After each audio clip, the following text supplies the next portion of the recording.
اعوذ باللہ من الشیطان الرجیم بسم اللہ الرحمن الرحیم اللہم صلی علی سیدنا و مولانا محمد معدن الجود والکرم وعلیہ وبارک وسلم۔ میں روبینہ معین، نگران ناظمہ KPK منہاج القرآن ویمن لیگ، ایک بار پھر آپ کی خدمت میں پیارے نبی صلی اللہ علیہ وسلم کی حیات پاک کے ایک خوبصورت گوشے کے ساتھ۔ سن 5 ہجری کا موقع ہے، غزوہ خندق ہے۔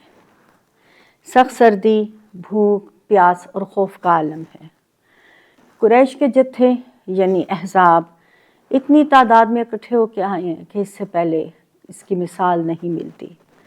10,000 جنگجو 3,000 مسلمانوں کو شکست دینے کے لیے یکجا ہوئے ہیں۔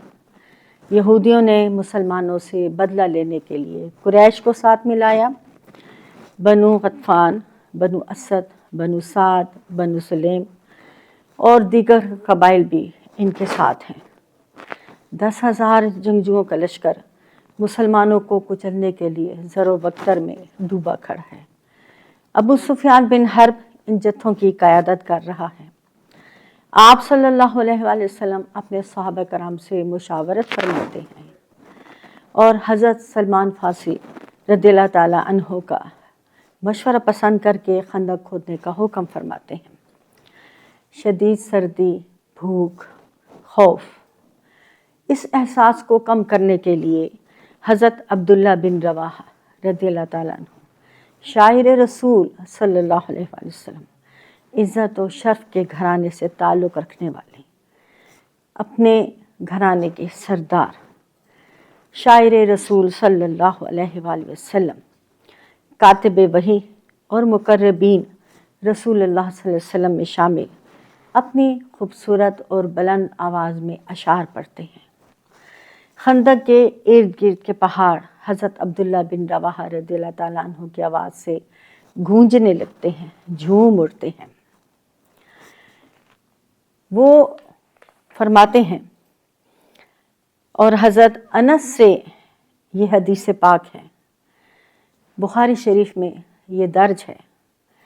وہ فرماتے ہیں کہ حضور صلی اللہ علیہ وآلہ وسلم غزوہ خندق کے موقع پہ اصحاب کرام کے ساتھ مل کے خندق کھودنے میں مصروف تھے اور اپنی پشتوں پر صحابہ کرام ٹوکرا اٹھاتے ہیں اور لادے لے جاتے ہیں اور یہ اشعار پڑھتے تھے: نحن الذین بایعوا محمدا علی الاسلام ما بقینا ابدا، کہ ہم محمد مصطفیٰ صلی اللہ علیہ وآلہ وسلم کے دستے اقدس پہ بک گئے ہیں اور ہماری یہ زندگی تو آپ صلی اللہ علیہ وآلہ وسلم کی غلامی کے لیے وقف ہو چکی ہے۔